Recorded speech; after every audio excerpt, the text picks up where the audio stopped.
Assalamualaikum warahmatullahi wabarakatuh.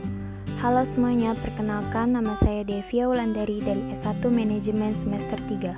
Di video ini saya akan membahas tentang pasar modal dan institusi keuangan.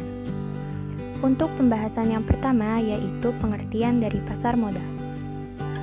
Pasar modal adalah sarana bertemunya perusahaan maupun institusi lain, misalnya pemerintah, yang membutuhkan dana dari masyarakat untuk pengembangan usaha, ekspansi, penambahan modal kerja, dan lain-lain, dengan masyarakat yang hendak menginvestasikan dana mereka. Pasar modal berfungsi menghubungkan investor, perusahaan, dan institusi pemerintah melalui perdagangan instrumen keuangan jangka panjang. Lanjut ke pembahasan yang kedua, yaitu tentang proses penawaran umum perdana saham atau IPO.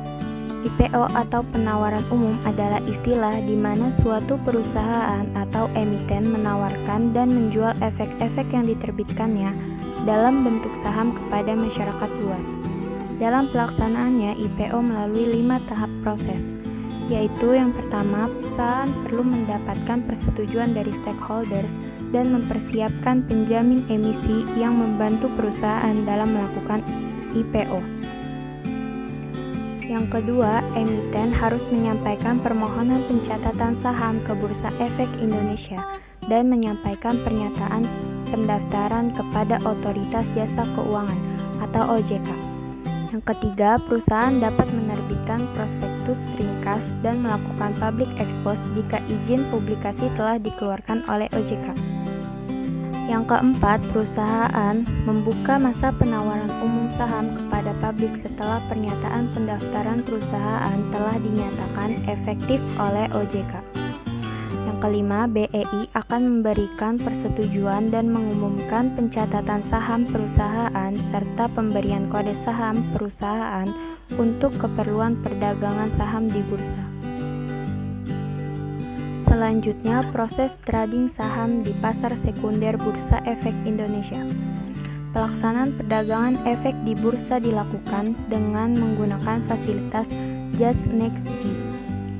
Perdagangan efek di bursa hanya dapat dilakukan oleh anggota bursa yang juga menjadi anggota clearing KPEI.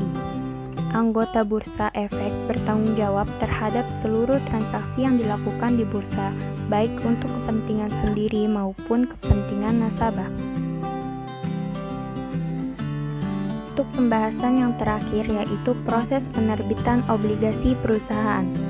Proses yang umum dikenal dalam penerbitan suatu obligasi adalah melalui penjamin emisi atau juga dikenal dengan istilah underwriting. Dalam penjaminan emisi, satu atau lebih perusahaan sekuritas akan membentuk suatu sindikasi guna membeli seluruh obligasi yang diterbitkan oleh penerbit dan menjualnya kembali kepada para investor. Pada penjualan obligasi, pemerintah biasanya melalui proses lelang. Baik, sekiranya itu saja yang dapat saya sampaikan. Semoga video ini dapat bermanfaat. Kurang lebihnya mohon maaf. Wassalamualaikum warahmatullahi wabarakatuh.